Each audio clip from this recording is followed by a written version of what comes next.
They say when a man becomes too dangerous to love, you lock him away and pray he never escapes. But what happens when the most dangerous thing about him is that he's already given up? Gabriel wasn't just an alpha, he was a biological nightmare, 3 times the size of any shifter alive, kept drugged in a subterranean pit because his own pack feared what his hands could do. 7 Omegas sent down to tame him.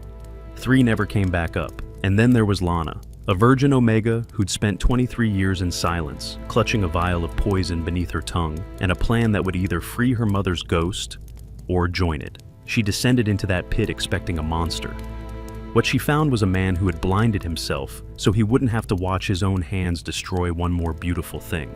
Here's what the park council didn't tell Lana. Gabriel didn't kill her mother. They did. They'd turned him into a loaded weapon, pulled the trigger, and called it his fault. Lana didn't come to survive Gabriel. She came to become him.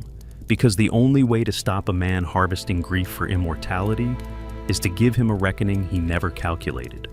What happens when the Virgin Omega and the Goliath Wolf discover the bond between them doesn't just connect their souls, it swaps their curses? Stick around. This is about to get biblical. Hello, beautiful souls. Welcome back to the channel, or if you're new here, welcome to a story that's going to grip your heart and refuse to let go. I'm so glad you're here. Drop a comment below and tell me where you're watching from. Are you cozy at home, on a lunch break, or maybe sneaking this listen in during a late night scroll? And hey, if you haven't subscribed yet, now's the perfect time. Trust me, you're going to want to see how this one ends. Hit that subscribe button, because what Lana's about to walk into, let's just say it's going to change everything. Now, let me take you somewhere dark, somewhere cold, somewhere where the stones themselves hold their breath.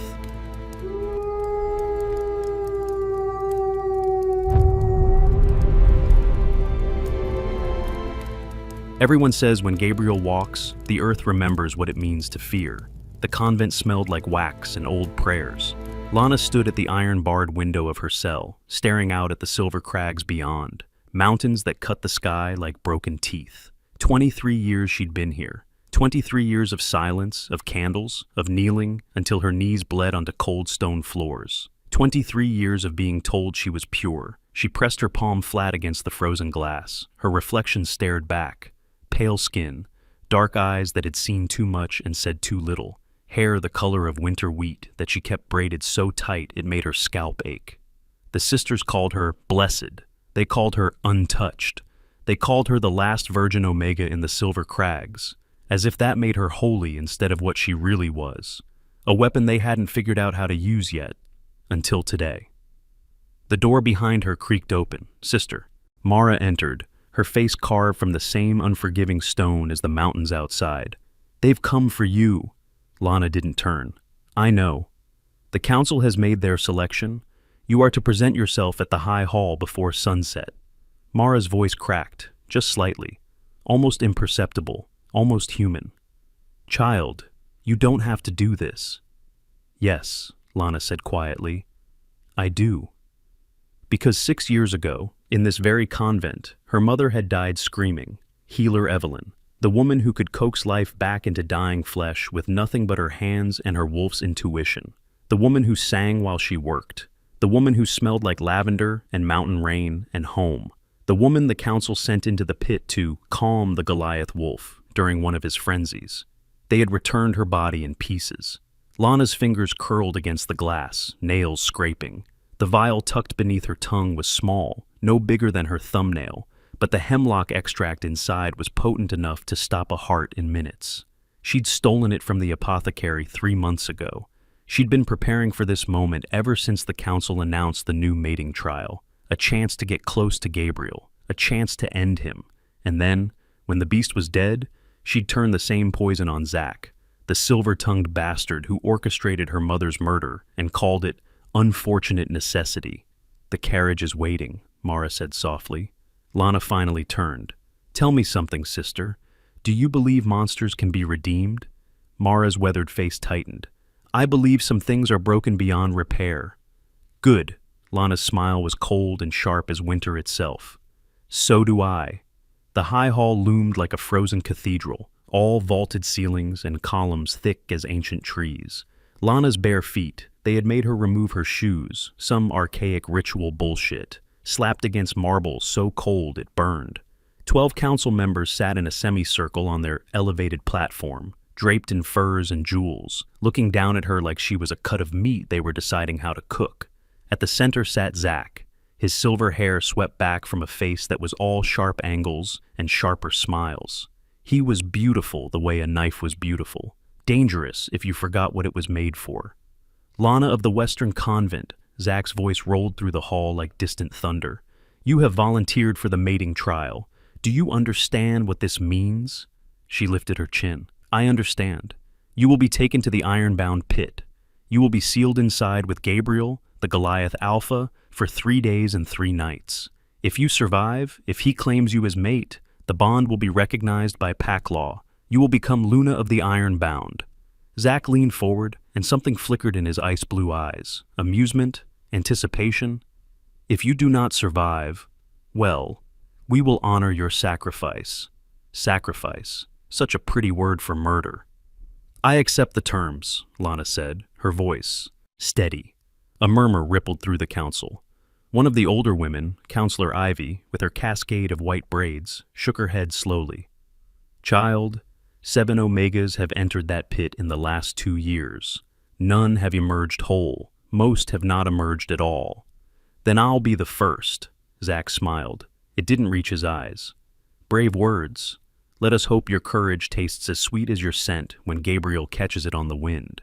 They led her down through corridors, dark corridors that grew narrower, darker, colder, down past torchlit passages where guards stood in silent pairs, their faces carefully blank. Down through gates that required 3 keys and the blood of a council member to open, Zach pricked his own finger, almost lovingly, and let crimson drops fall onto the lock's ancient mechanism. The smell hit her first. Stone, damp earth, something wild and wounded and massive. And underneath it all, bloodroot and cedar, smoke and winter frost. Her Omega instincts, dormant for so long beneath the convent's suppressive incense, suddenly roared to life. Her wolf, silent since childhood, raised its head inside her chest and whined. No, she couldn't afford to feel this, couldn't afford to respond to whatever pheromones were saturating the air down here, making her skin prickle and her pulse hammer in her throat. This wasn't attraction. This was biology, and biology could be ignored. The final gate opened. Beyond it, darkness, a pit carved into the mountain's belly, so deep the torchlight couldn't find the bottom. A stone staircase spiraled down into shadow, each step worn smooth by centuries of feet. He's at the bottom, Zach said quietly, and there was something hungry in his voice now. We keep him sedated most of the time, hemlock in his water, wolfsbane in his food, enough to keep the rage manageable. But for the mating trial, we've withheld the drugs for 48 hours. He'll be... A pause. Volatile. Perfect. How do I get out? Lana asked. When the 3 days are finished? You'll hear the bells. Zach gestured to a rope hanging near the gate. Ring 3 times. We'll come for you. Or, his smile sharpened, we'll come for what's left. Lana stepped onto the first stair. Zach caught her wrist, his grip iron hard, his skin fever hot. One more thing, little Omega. Gabriel hasn't spoken a coherent word in 3 years. The last time he did, he was begging us to let him die. His breath ghosted against her ear. Whatever you think you're going to accomplish down there, you're wrong. She yanked her arm free. We'll see. And before she could think better of it, before her wolf could convince her to run, Lana descended into the dark. The stairs seemed endless. Down, down, down into the frozen heart of the mountain. The temperature dropped with every step until her breath misted in front of her face. The walls here were unworked stone, slick with condensation.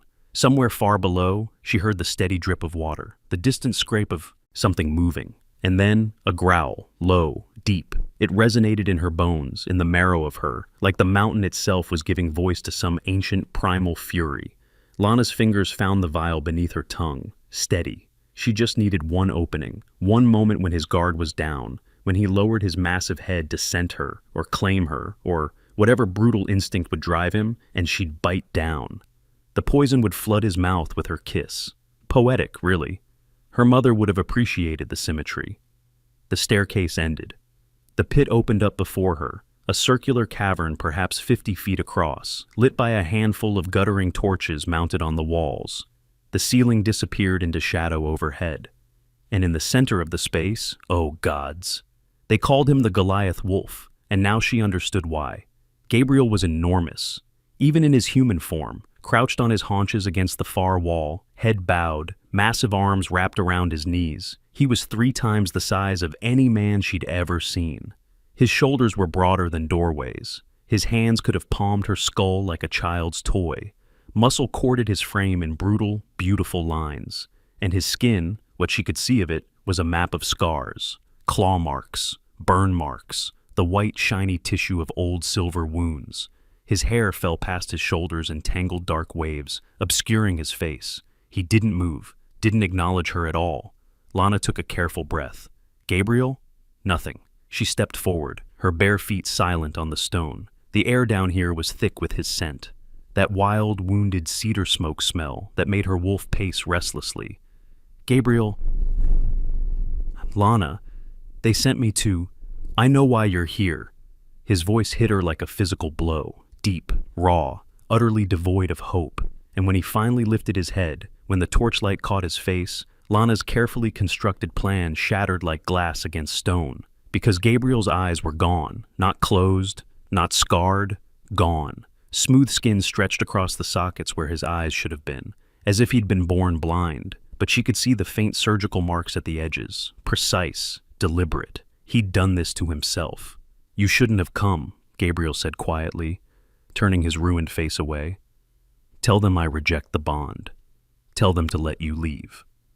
Lana stood frozen, the vial of poison suddenly feeling like an anchor beneath her tongue. Why? She whispered.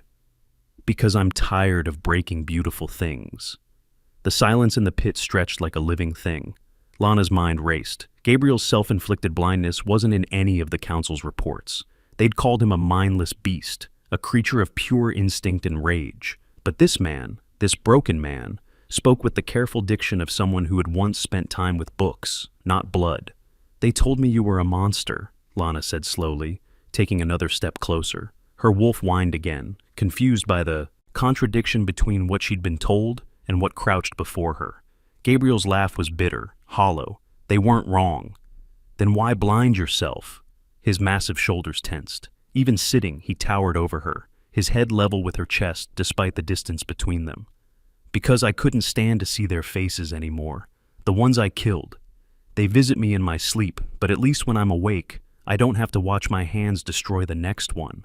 The vial beneath Lana's tongue felt suddenly venomous in a different way. She'd expected a raging animal. She'd prepared for claws and teeth and mindless violence. Not this. Not a man who'd mutilated himself to escape his own guilt. How many? She asked. Omegas they've sent down here? Gabriel's jaw tightened. 7. I've killed 3. The others... He turned his face toward the wall, as if he could still see the stone. I rejected them. Sent them back topside with my scent on their skin so the council would believe I'd claimed them. But 3. 3 couldn't control their wolves. They shifted, attacked, and I... His voice cracked. I defended myself. Lana's breath caught. That wasn't in the reports either. The council had painted every death as Gabriel's unprovoked savagery. There was a healer, Gabriel continued, his voice dropping to barely above a whisper. 6 years ago, Evelyn. She didn't come for the mating trial. She came because they told her I was sick, dying, said I needed her skills. His hands curled into fists so large they could crush stone.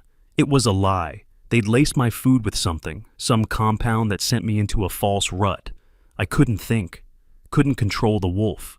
And when she tried to help me, when she got too close, stop. The word ripped from Lana's throat before she could stop it. Gabriel's head snapped toward her, his blind face somehow finding her exact position. You know her name. It wasn't a question. Lana's heart hammered against her ribs. The poison beneath her tongue felt like a coward's weapon now. She was my mother. The pit fell into absolute silence. Gabriel didn't move, didn't breathe. For a long moment, Lana thought perhaps he'd turned to stone, this massive ruined man frozen in the torchlight, like some tragic sculpture. Then his voice came, so soft she almost missed it. You came here to kill me. Yes, good. Gabriel slowly unfolded himself, rising to his full, terrifying height. His head nearly brushed the cavern ceiling 15 feet above. In the flickering torchlight, his scars seemed to move, a map of every violence he'd ever endured or inflicted. "I won't fight you, Lana. If you want revenge for Evelyn, take it. She deserves that much." He knelt before her, lowering himself until his blind face was level with hers. This close, she could see the fine tremor in his hands, withdrawal from the hemlock, maybe, or just the effort of holding himself together. "Make it quick," Gabriel whispered. "Please." Lana stared at this man, this giant, who was offering his throat to her like a lamb. Every instinct screamed at her to do it, to bite down on the vial and kiss poison into his mouth, to watch him convulse and fall and finally give her mother's ghost some peace. But her wolf was howling now, throwing itself against her ribcage, and the sound coming from it wasn't rage, it was grief, recognition. Mate, no, that wasn't possible. "Why did you blind yourself?" Lana asked again, her voice shaking. "Really?" Gabriel's ruined face turned slightly, as if he were looking at something only he could sense. "Because the last thing I saw before I took my eyes was your mother's face. And she wasn't afraid of me, even at the end. She was sorry that I'd have to live with what they'd made me do." His voice broke. "I couldn't bear to see that forgiveness in anyone's eyes ever again." Lana's fingers trembled as she reached up, slowly extracting the vial from beneath her tongue. The glass was warm from her mouth, slick with saliva. Gabriel remained perfectly still, kneeling before her like some penitent god waiting for divine judgment. She held the vial between them where he couldn't see it, where he'd never know it existed. "My mother kept journals," Lana said quietly. "Medical notes. The last entry was dated the day before they sent her to you. She wrote that Counselor Zach had requested a private consultation, that he'd asked specific questions about compounds that could artificially trigger rut cycles." Gabriel's blind face tilted slightly. "What?" She refused to give him the information, told him such a thing would be a violation of natural law. Lana's voice hardened. "The next day they told her you were dying, that only she could save you." "Gods." Gabriel's massive hands pressed flat against the stone floor. "They used her knowledge against her. They made her complicit in—" He stopped, his jaw working. "In her own murder." The pieces were falling into place now, sharp and ugly. "You said they laced your food, made you lose control. I tore the pit apart trying to stop myself, clawed my own arms open. But the wolf, it was like drowning in fire. I couldn't think past the need to—" Gabriel's voice broke again. "She kept talking to me, kept saying my name, trying to bring me back, and for a moment I almost— But then the wolf surged and my hands were around her throat and— It wasn't you." The words came out harder than Lana intended. "It was Zach." Gabriel shook his head violently. "My hands, my claws. I'm the weapon he used, but I'm still the one who—" "No." Lana stepped closer, close enough now that she could feel the heat radiating off his massive frame. Her wolf was going insane, howling and clawing and demanding she touch him, claim him, make him understand. If someone loads a gun and points it at an innocent person and pulls the trigger, you don't blame the gun. You blame the person who fired it. "Pretty metaphor," Gabriel said bitterly. "Doesn't change the fact that your mother is dead because of what I am." Lana looked at the vial in her hand. One kiss. That's all it would take. He was offering himself freely. No one would question it. The council would call it justice.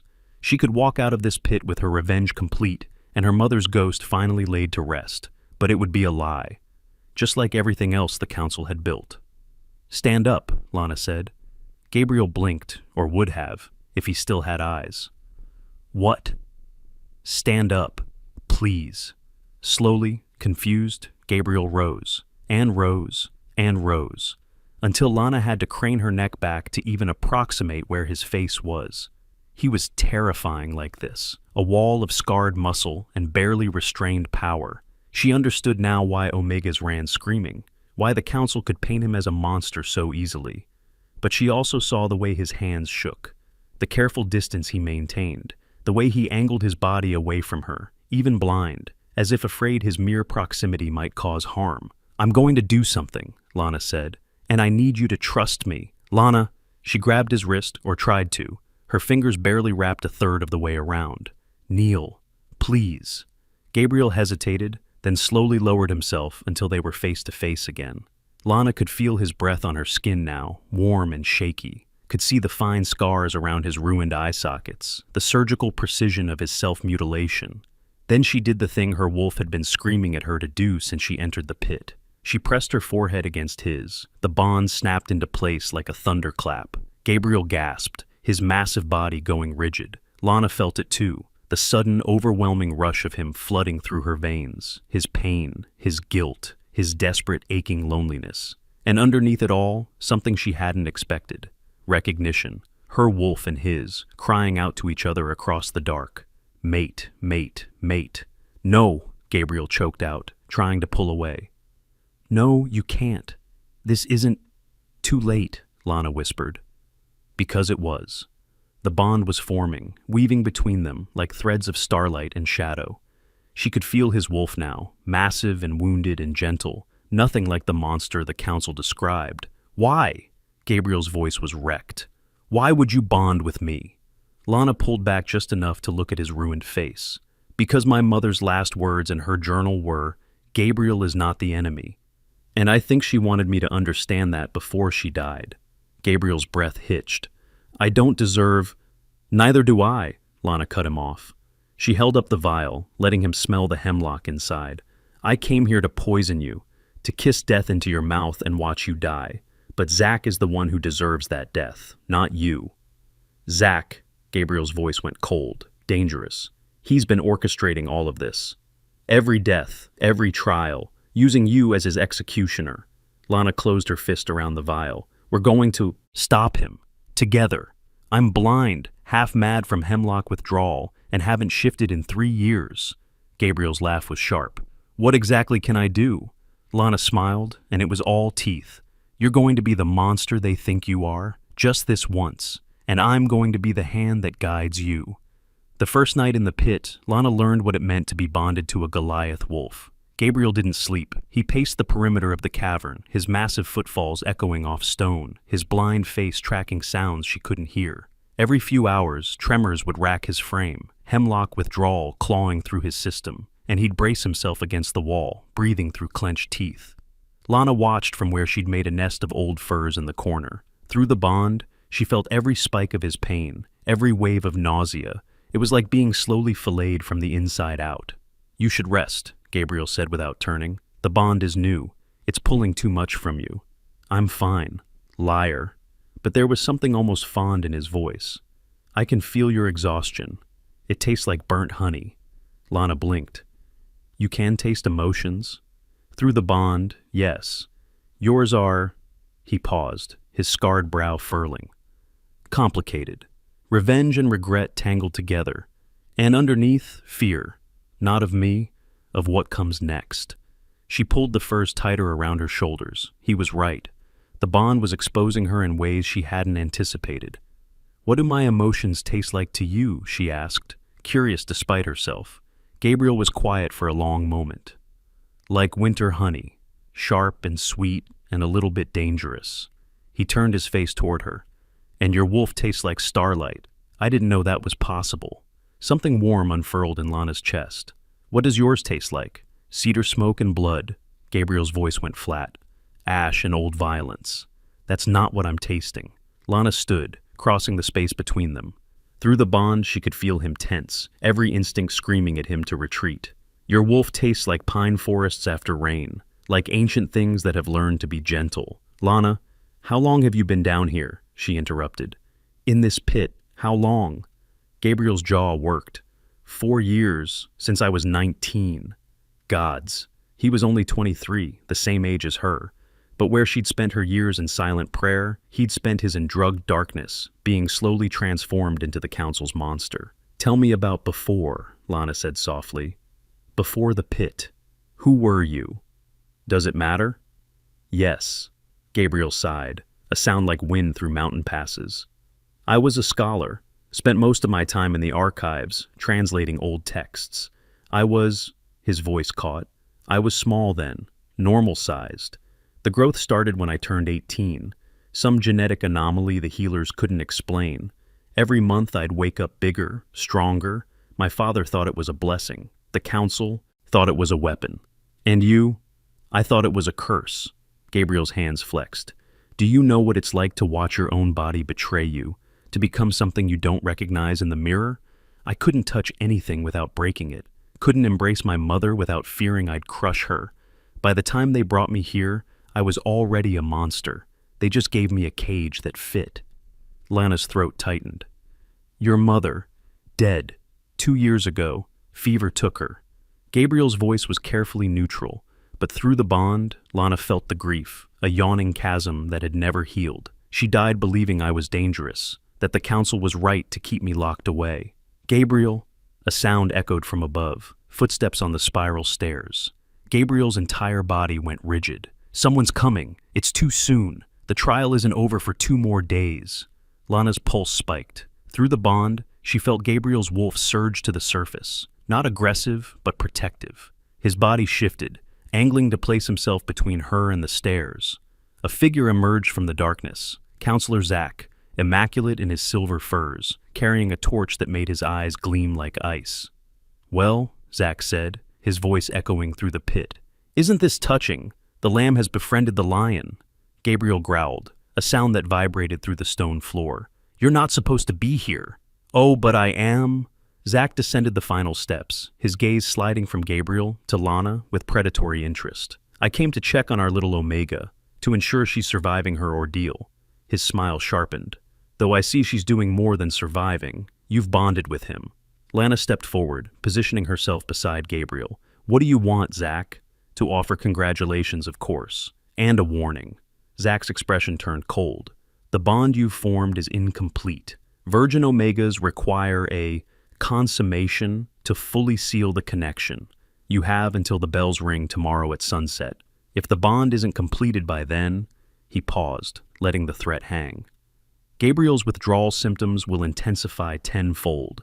The pain will drive him into another frenzy.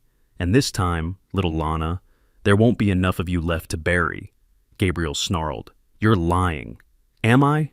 Zack pulled a leather-bound journal from his coat. Lana's breath stopped. She recognized that journal, the worn cover, the careful handwriting visible on the edges of the pages, her mother's journal. Evelyn was quite thorough in her notes, Zack said, flipping through pages. Virgin Omega bonds with Goliath wolves are rare, but historically documented. The size differential creates unique complications. Without consummation, the bond becomes parasitic, feeding on the alpha's life force until his heart simply stops. He snapped the journal shut. You have 30 hours. Use them wisely. He turned to leave, then paused. Oh, and Lana, your mother fought so hard to keep this information from me. It's poetic, really, that her own daughter will be the one to fulfill the ritual she died trying to prevent. Then he was gone, his footsteps fading up the stairs. Lana's hands shook as she stared at the stairs where Zack had disappeared. He has my mother's journal. All this time, he's had it. Gabriel's blind face was turned toward her, his expression unreadable. Through the bond, she felt his confusion tangling with something darker. What ritual was he talking about? I don't know. Lana pressed her palms against her eyes. My mother never discussed her research with me. The sisters kept me isolated, said my purity required separation from worldly knowledge. The irony tasted like acid. I can't even read her handwriting properly. She wrote in old script. I can read old script. Gabriel's voice was quiet. I translated texts for years before. He gestured vaguely at his face. Before. Of course he could, because the universe had a sick sense of humor. It doesn't matter, Lana said, forcing steel into her voice. Zack is lying. He has to be. This is just another way to control us, to make us. Lana? Gabriel crossed the distance between them in 2 strides. Even blind, he found her unerringly, his massive hands hovering near her shoulders without touching. I can feel the bond. It's pulling at something inside me, like hooks under my ribs, getting tighter every hour. She could feel it too, a strange hunger that had nothing to do with food, an ache that made her wolf pace restlessly, demanding she get closer, touch him, complete what they'd started when their foreheads touched. The consummation, Lana whispered. You think he's telling the truth. I think your mother died protecting information Zack wanted. And now he has it. Gabriel's jaw tightened. Which means whatever's in that journal is dangerous. Possibly more dangerous than anything we've faced. Through the bond, Lana felt a spike of realization from Gabriel, sharp and cold. "What?" she demanded. "What are you thinking?" Gabriel's hands finally settled on her shoulders, gentle despite their size. Zack said the bond becomes parasitic without consummation, that it feeds on the Alpha's life force. "Yes, and," Lana's breath caught, "oh gods, primal ichor." "What?"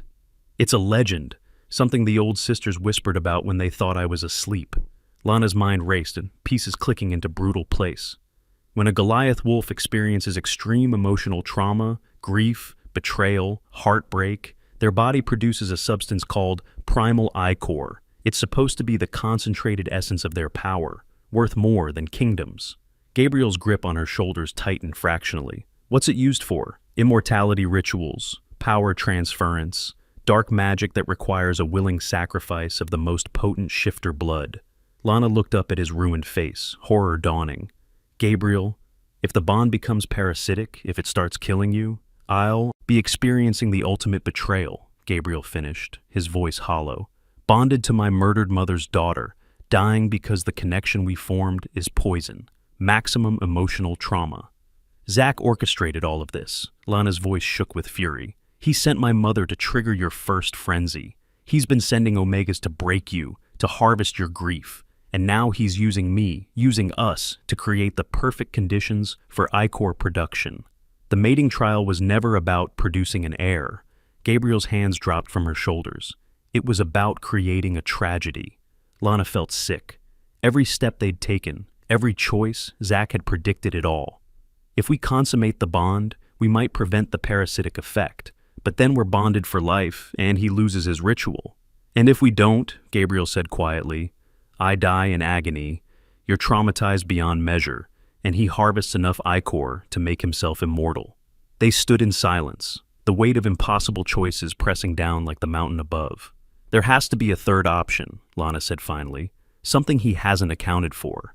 Gabriel's laugh was bitter. "I'm blind, trapped in a pit, and slowly dying from drug withdrawal. You're an untrained Omega who's never shifted. What possible advantage could we have?" Lana's mind spun, grasping for anything. Then she remembered the vial, the hemlock extract still tucked in the furs where she'd hidden it, and something else. Something her mother had written in her journal, visible on those pages Zack had flipped through. Virgin Omega bonds with Goliath wolves create unique complications due to size differential. Size differential. "Gabriel," Lana said slowly, a terrible, brilliant idea forming. "What if the bond doesn't just pull from you? What if it's meant to transfer?" "Transfer what?" "Your curse." Lana grabbed his hands, ignoring how small hers looked, engulfed in his. "You said your growth was a genetic anomaly, that healers couldn't explain it. But what if it wasn't genetics? What if it was always meant to be passed on through a virgin bond?" Gabriel went very still. "That's impossible." "Is it? Think about it. Why would a virgin Omega be required specifically? Why would the old texts distinguish between bonded and unbonded Omegas?" Lana's pulse hammered. "What if consummating the bond doesn't complete it the way Zack thinks? What if it reverses it? You're suggesting the size curse would transfer to you?" Gabriel pulled his hands away. "Absolutely not. It would save your life. By destroying yours." Gabriel's voice echoed off stone. "Lana, if you're right, you'd become what I am. Massive, feared, locked away, free," Lana interrupted. "I'd be free of the convent, the council's control, their plans." She stepped closer, forcing him to feel her presence through the bond. "And you'd be normal-sized again, small enough to escape this pit, to move through the world without breaking everything you touch." Gabriel shook his head violently. "I won't let you sacrifice yourself. It's not a sacrifice if it's a choice." Lana placed her hand over his heart, or where she thought his heart was beneath layers of muscle. "And it's the one thing Zack would never predict. He's expecting me to either complete the bond traditionally or let you die. He's not expecting us to weaponize the curse itself." Through the bond, she felt Gabriel's resistance warring with desperate hope. "We'd be switching roles," he whispered. "You'd become the monster." "No," Lana said firmly. "I'd become the weapon, and you'd be the one who knows how to wield it." They've found the loophole in Zack's plan, but the cost is devastating. Lana will become the Goliath, and Gabriel will be reduced to human size. Everything they know about power, protection, and identity is about to flip. So, here's my question for you. If you were Lana, would you take the curse to save your mate, even knowing you'd become the thing everyone fears? Drop your answer in the comments because I need to know where your heart stands on this. And if you're invested in seeing how this impossible choice plays out, subscribe now, because the transformation scene is going to leave you breathless. Gabriel paced the pit like a caged storm, his withdrawal tremors worsening with each passing hour. 20 hours left before Zach's deadline. 20 hours before the bond either completed or consumed them both. "We don't even know if your theory is correct," Gabriel said for the 5th time, his voice ragged. "What if consummation just solidifies the bond normally? What if nothing transfers, and we've bound ourselves together for nothing?" Lana sat cross-legged on the furs, trying to ignore the increasingly painful pull of the incomplete bond. It felt like her ribs were slowly caving inward. "Then we're no worse off than we are now. Except we'd be mated." Gabriel stopped pacing, his blind face turning toward her with unnerving accuracy. "Do you understand what that means? Not just bonded, mated. You'd be tied to me for the rest of your life, to a man who killed your mother. You didn't kill her, Zach did. My hands were the weapon he used," Lana finished sharply. "We've established this. Stop punishing yourself for being a victim." Gabriel's laugh was harsh. "I'm not a victim. I'm a—" He stumbled, catching himself against the wall as another tremor racked his massive frame. Through the bond, Lana felt the pain spike, white-hot and nauseating. She was at his side in seconds, steadying him as much as someone her size could steady someone his. "The hemlock withdrawal is getting worse." "I'm fine. You're collapsing." Lana guided him down to sit, his back against the stone. Even seated, his head was above hers. "How long were they drugging you?" 4 years, every meal, every drink." Gabriel's breath came in short gasps. "My body doesn't remember how to function without it." 4 years of poison. No wonder his wolf had been so fractured, so volatile. They hadn't just caged him, they'd chemically lobotomized him. "Rest," Lana said softly. "I'll keep watch." "For what? We're trapped in a pit." "For Zach. He'll come back. He always does when he thinks he's won." Gabriel's hand found hers, a careful, questioning touch. "Lana, if we do this, if we go through with the consummation, and your theory is wrong, then we face Zach together.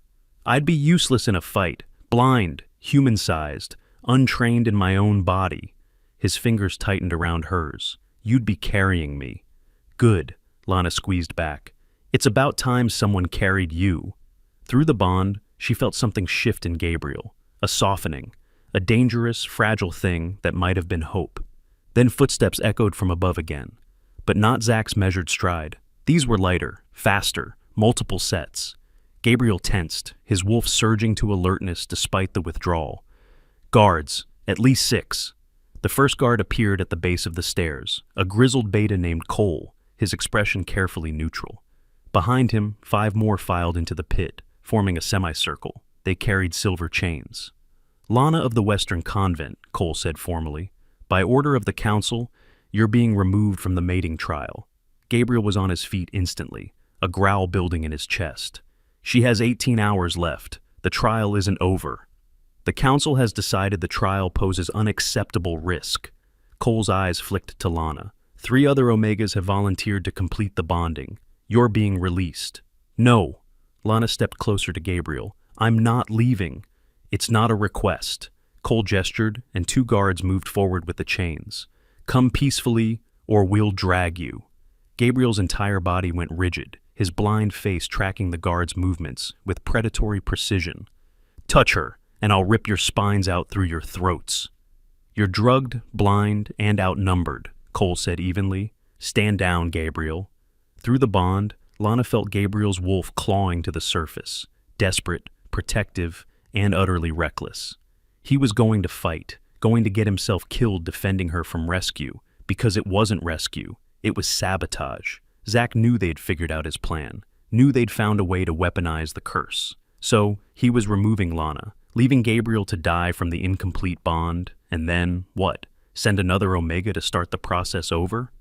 "Don't," Lana said quietly, her hand finding Gabriel's arm. "Don't fight them. I'm not letting them take you. You have to." She looked up at his ruined face, memorizing every scar. Because if you die defending me, Zack wins. And I won't let my mother's sacrifice mean nothing. Gabriel's jaw worked, fury and helplessness warring across his features. The guards moved in, silver chains gleaming.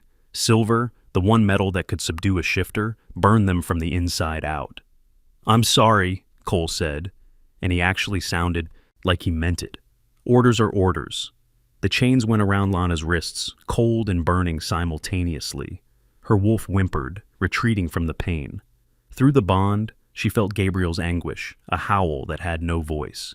18 hours, Lana said as they pulled her toward the stairs. "Don't die in 18 hours. Promise me." Gabriel stood frozen, massive and broken, and alone in the center of the pit. "Gabriel, promise me." "I promise," he whispered. But through the bond, Lana tasted the lie. He had no intention of surviving this.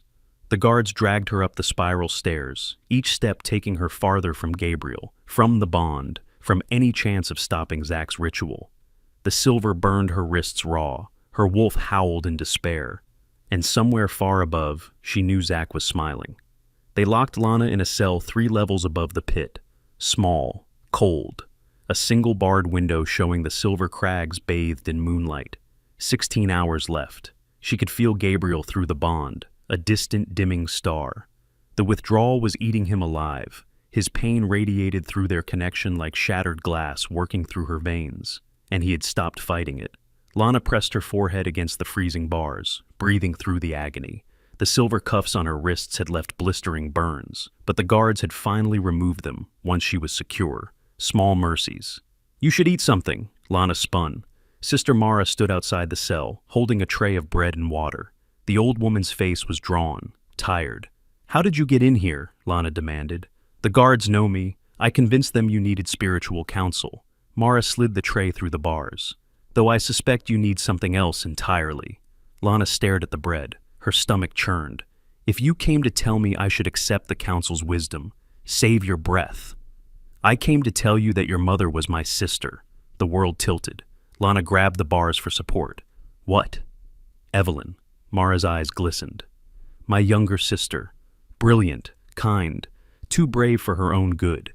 When she died, I took vows of silence and service, penance for not protecting her." She pulled something from her robes, a small leather journal, identical to the one Zack had showed them. "But I kept her real research. The copy Zack stole was a decoy. Evelyn knew he'd come for her work eventually." Lana's hands trembled as she reached through the bars. "How?" "I was her assistant before I became a sister. I know what's in these pages." Mara's voice dropped to a whisper. "And I know what you're planning. The size transference through virgin bond consummation.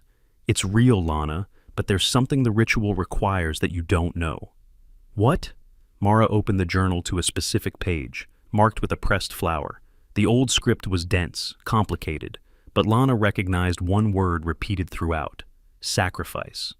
"The transference only works if the Omega has never shifted," Mara explained. "Your wolf must be dormant, untouched. When the bond consummates, it doesn't just transfer the size curse, it awakens your wolf for the first time using the Alpha's power as fuel." Lana's breath caught. "I've never shifted. The convent's suppressive incense kept my wolf dormant my entire life." "Exactly. You're the perfect vessel." Mara's expression hardened. "But here's what Zack doesn't know, what even Evelyn wasn't certain about until the end. The first shift of a Virgin Omega bonded to a Goliath isn't just powerful, it's transcendent. You won't just become his size, you'll become larger, stronger. The dormant energy of 23 years of suppressed shifts will explode outward all at once." "How much larger?" Evelyn's calculations suggested 4 times a normal Alpha's size, maybe more. Mara's hand shook as she pointed to a diagram. "For 30 minutes after the first shift, you'll be unstoppable, a living weapon. But after that, the energy will stabilize, and you'll settle at Gabriel's current size. 4 times larger, 30 minutes, more than enough time to tear the council apart." "There's a cost," Mara continued quietly. "The first shift is agonizing. Most wolves experience pain during their initial transformation. Yours will be," she hesitated, "apocalyptic. And you'll have to endure it while consummating the bond. While Gabriel's size is actively transferring, The pain might kill you before the transformation completes. Or it might not, Lana said. Or it might not. Mara reached through the bars, gripping Lana's hand. Your mother died trying to prevent Zack from creating a Goliath weapon. Are you willing to become one to stop him? Lana looked toward the floor, toward where she could feel Gabriel slowly dying in the darkness below, felt his resignation, his acceptance of death. No, she'd come to this pit to avenge her mother, but somewhere in the darkness, in the space between revenge and redemption, she'd found something else. Purpose. How do I get back to the pit? Lana asked. Mara smiled, a fierce, terrible expression that reminded Lana of her mother. The guards change shifts in 20 minutes. The new rotation won't know you're supposed to be confined. I'll tell them the council requested you be returned for final observations. They'll verify with Zack. Not if I'm very convincing. Mara pulled a vial from her robes, identical to the hemlock poison Lana had brought. And not if Counselor Ivy's evening tea makes her very, very sick. The council will be too busy dealing with that emergency to notice one misplaced omega. Lana stared at her aunt, this woman who'd hidden in plain sight for 6 years, grieving in silence, waiting for the right moment. Why now? Lana whispered. Why help me after all this time? Because watching you walk into that pit, I saw Evelyn's courage, her fire, Mara's voice cracked. And I realized she didn't die to protect some ritual. She died believing someone would finish what she started, that someone would stop Zack before he destroyed more lives in his quest for power. Through the bond, Lana felt Gabriel's heartbeat, slow, irregular, fading. 14 hours left. When I shift, Lana said, when I become that weapon, I'm going to tear the High Hall apart. People will die. Good people or complicit ones? Mara asked. I don't know yet. Then make sure you know before you start tearing. Mara closed the journal, pressing it into Lana's hands. Your mother's real legacy isn't in these pages. It's in you, the choice you make next. Footsteps echoed down the corridor, the guard shift change. Mara straightened, her face smoothing into the serene mask of a devoted sister. Ready? Lana clutched the journal to her chest, feeling Gabriel's life force guttering like a dying candle through the bond. Let's go get my mate, she said. The new guards believed Sister Mara's lie. They escorted Lana back down the spiral stairs, their torches casting dancing shadows on stone. With every step, Gabriel's presence grew stronger through the bond, but weaker too, like touching something precious that was crumbling to dust beneath her fingers. The pit entrance loomed ahead. Through the bars, she could see him. Gabriel lay collapsed against the far wall, his massive chest barely rising. Blood trickled from his nose, internal hemorrhaging from the incomplete bond tearing him apart from the inside. Open it, Lana commanded. The guards hesitated. The council said, the council wants final observations before he dies. Would you like to explain to Counselor Zack why you prevented that? Lana's voice could have cut glass. They opened the gate. Lana descended into the pit, her mother's journal clutched against her chest. The moment her feet touched the cavern floor, Gabriel's head lifted slightly. Lana? His voice was barely a whisper. How? Doesn't matter. She crossed to him, falling to her knees beside his massive form. Up close, she could see the damage, his lips blue-tinged, his skin ashen, tremors racking his frame continuously now. Gabriel, I need you to listen very carefully. We don't have much time. Time for what? To watch me die? His blind face turned toward her, and through the bond she felt his grief. Not for himself, for her, for the burden she'd carried. I'm sorry. I'm so sorry I couldn't. Stop. Lana pressed the journal into his hands. Feel this, the pages. It's old script, my mother's real research. Gabriel's fingers traced the leather cover, then the pages inside. Even dying, his scholar's instincts took over, fingers moving across the text with practiced precision, reading the raised ink through touch alone. His breath caught. This is the transference ritual, the complete version. Sister Mara is my aunt. She's been protecting it. Lana gripped his massive hands. Gabriel, everything we theorized was right, but there's more. When I shift for the first time during consummation, I'll become 4 times your size. For 30 minutes, I'll be unstoppable. Gabriel's expression shifted, hope and horror warring. The pain will be apocalyptic. I know. Lana leaned her forehead against his. But I also know that up there, Zack is preparing his ritual. He thinks you're dying. He thinks I'm locked away. He has no idea we have the real research. Lana, if the transformation kills you, then you take the journal and finish what we started." She pulled back, meeting his blind gaze with fierce determination. "But I'm not dying today, and neither are you." Through the bond, she felt his resistance crumbling, felt the moment he stopped trying to protect her and started trusting her strength. "Tell me what to do," Gabriel whispered. Lana opened the journal to the marked page, scanning the ritual requirements. "The consummation has to be willing, complete, and I have to maintain consciousness through the first shift, or the transference fails and we both die. That's impossible. No one stays conscious through that kind of pain. Good thing I spent 23 years training in a convent that specialized in pain tolerance." Lana's smile was sharp. The sisters thought they were teaching me devotion. They were teaching me survival.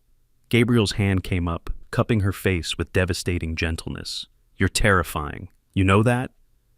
"I learned from the best." She turned her face into his palm, breathing him in, cedar and smoke and desperate hope. "Are you ready to become human-sized again?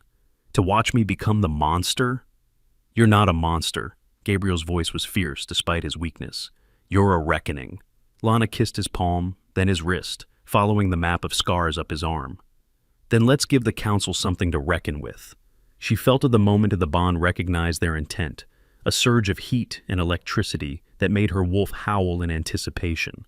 Gabriel gasped, his body responding despite the hemlock poisoning his system.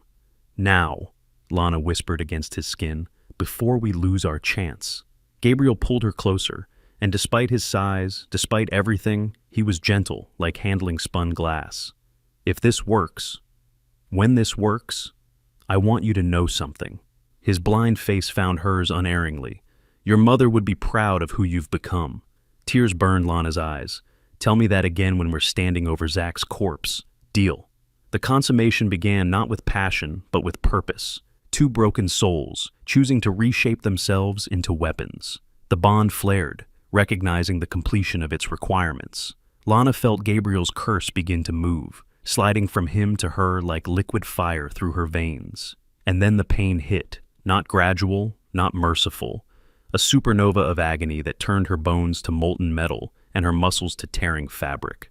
Her wolf surged forward, 23 years of suppressed transformations trying to happen simultaneously. Lana screamed. Gabriel held her through it, his own body convulsing as the size transferred, as he felt himself shrinking while she grew. Through the bond, they were one being, sharing the agony, the transcendence, the horrible beauty of transformation. Her bones lengthened with sounds like breaking timber. Her muscles expanded, shredding skin that grew back thicker, tougher. Her senses exploded outward. Suddenly she could hear every guard's heartbeat 3 levels above, could smell Zach's cologne from the high hall, could taste the fear saturating the air. And she kept growing. 6 feet, 8 feet, 10. Her head brushed the 15-foot ceiling. Her hands were massive now, claws extending, fur rippling across her skin in silver waves. She was still partially human-formed, caught between states, but her size was already twice Gabriel's original bulk. And she was still transforming. Gabriel was shrinking rapidly beside her, 6'8" now, then 6'5", settling finally at a normal human size. The scars remained, but the crushing weight of his curse was gone. He looked up at Lana with his blind face, and through the bond, she felt his awe. "How do you feel?" he asked. Lana flexed her new hands, each finger thick as a grown man's wrist, tested her weight on legs that were now columns of muscle and power. The pain was still there, screaming through every nerve, but beneath it was something else. Strength, purpose, rage. "Like a reckoning," she growled, her voice now a deep rumble that shook dust from the ceiling. Above them, bells began to ring. Not the scheduled bells, alarm bells. Someone had discovered Sister Mara's deception. "They're coming," Gabriel said. Lana smiled, all fangs and fury. "Good, let them." Lana didn't wait for the guards to descend. She reached up with her massive new hands and gripped the stone ceiling. With a roar that shook the mountain's foundations, she pulled. Rock exploded upward. Centuries-old stone crumbled like sand. Lana carved through the pit's roof, through the sublevel above, through layer after layer of the council's fortress. Gabriel clung to her back, normal-sized now, light as a child in comparison, directing her through the darkness he'd memorized over 4 years of captivity. "Left! There's a support column! Break through it!" Lana's claws found purchase, and the column shattered. Water pipes burst, flooding the corridors. Guards scattered, screaming. Above them, she could hear chaos erupting, the alarm bells mixing with shouts of confusion and terror. 28 minutes left, Gabriel said against her ear. We need to reach the high hall. Lana burst through another ceiling, emerging into a grand corridor. Tapestries hung on the walls, depicting the Silver Crag's glorious history. She shredded them with one sweep of her claws, roaring her fury into the vaulted space. Guards rushed in, a dozen at least, armed with silver-tipped spears. "Stand down!" their captain shouted. "In the name of the council!" Lana backhanded him across the corridor. He hit the far wall and didn't get up. The others hesitated, their weapons suddenly looking very small. "Where's Zack?" Lana's voice was barely recognizable, a rumbling growl that made the remaining guards drop their spears and run. "The high hall," Gabriel said, "straight ahead, through the main doors." Lana charged forward, each footfall cracking marble floors. The fortress shook with her passage. She was magnificent and terrible, a walking catastrophe wrapped in silver fur and righteous rage. The high hall doors loomed ahead, 20 feet of reinforced oak and iron. Lana didn't slow down. She hit the doors like a battering ram. They exploded inward, torn from their hinges, crashing down the steps into the council chamber, where 12 members sat frozen in shock. And at the center, Zack stood beside an altar carved with ritual markings. Vials of collected blood, ichor, lined the surface. He'd been preparing the immortality ritual, so confident in his victory. His face went white as Lana rose to her full height in the doorway, her head brushing the 30-foot ceiling. "Hello, Zack," she growled. "Impossible." His voice cracked. "You should be locked. The bond should have killed." Surprise. Gabriel slid down from Lana's back, landing lightly on human-sized feet. He couldn't see Zack's expression, but he didn't need to. The counselor's terror saturated the air. "Turns out your stolen research was incomplete." Lana advanced into the chamber. The council members scrambled backward, but Counselor Ivy, poisoned but conscious, remained seated, a grim smile on her weathered face. "I told you," Ivy said to Zack. "I told you not to underestimate Evelyn's daughter." "You knew," Zack snarled. "Sister Mara and I have been corresponding for years." Ivy's smile sharpened. "Did you really think Evelyn's only ally was her sister?" Lana's massive shadow fell across Zack. He stumbled backward, tripping over his own ritual components. "Wait, Lana, we can negotiate. The council seat, resources, anything you want. I want my mother back." Lana's claws extended, each one the length of a sword. "But since that's impossible, I'll settle for justice." 25 minutes, Gabriel said quietly. "Make it count." Lana grabbed Zack by the front of his silver robes, lifting him until they were eye level. He dangled in her grip like a doll, his composure finally cracking into raw panic. "You made me this," Lana said. "You turned Gabriel into a weapon. You murdered my mother. You've orchestrated the deaths of countless Omegas, all for power you were never meant to wield. Please, the sentence for murder in the Silver Crags is death," Lana continued. "But you don't deserve a quick end." She looked at Ivy. "The dungeons still function?" "Perfectly." Ivy's expression was stone. "And they have cells specifically designed for containing dangerous shifters." "Good." Lana carried Zack across the chamber like a misbehaving puppy. "You're going to spend the rest of your natural life in the pit you built, drugged with hemlock, locked in darkness, exactly as you kept Gabriel." "No!" Zack thrashed uselessly. "You can't. I'm a counselor." "You were a counselor." Ivy stood, swaying slightly from the poison but steady in her conviction. "I hereby call for emergency tribunal. All in favor of stripping Zack of his position and titles for crimes against the pack?" 11 hands rose. Only Zack's seat remained empty. "Unanimous." Ivy's smile was cold. "Take him away." Lana descended back through the fortress, following the path of destruction she'd carved. Guards watched, but didn't interfere. Word had spread quickly. The monster in the pit had become something else, something they weren't stupid enough to challenge. She sealed Zack in his new home, the same pit that had held Gabriel. As she locked the final gate, she leaned close to the bars. "If you're very good," Lana whispered, "if you spend every day reflecting on your sins, maybe in 20 years I'll consider letting you see sunlight again." Zack's screams echoed up the spiral stairs as they left. Gabriel waited for her in the corridor above, now dressed in clothes that actually fit his human-sized frame. When Lana emerged, still massive but the transcendent power fading as her 30 minutes elapsed, he stepped forward without fear. "How do you feel?" he asked. "Heavy, powerful, strange." Lana examined her new hands as they began to shrink, stabilizing at Gabriel's former size. "Is this what you lived with every day?" "Yes, but you wear it better." Gabriel reached up, so strange, looking up at her now, and found her hand. "The council wants to meet with us, officially. Ivy's proposing major reforms." Later, Lana pulled him close, careful of her new strength. "First, I want to see the sky, real sky, not through bars or windows." They climbed to the fortress's highest tower. Dawn was breaking over the silver crags, painting the mountains in shades of gold and rose. Lana stood at the parapet, Gabriel tucked against her side, and breathed free air for the first time in her life. "Your mother would be proud," Gabriel said again. "I know." Lana looked down at him, this man who'd been a monster and was now just beautifully, perfectly human. "Thank you for surviving long enough for me to find you. Thank you for being brave enough to look." Gabriel's blind face turned toward the sunrise he couldn't see. "What happens now?" "Now?" Lana smiled. "Now we teach this pack what real strength looks like. Not size, not power, but choosing to be gentle when you could be cruel. Choosing mercy when you could take revenge." "We kept Zach alive," Gabriel pointed out. "We chose justice over murder. That counts."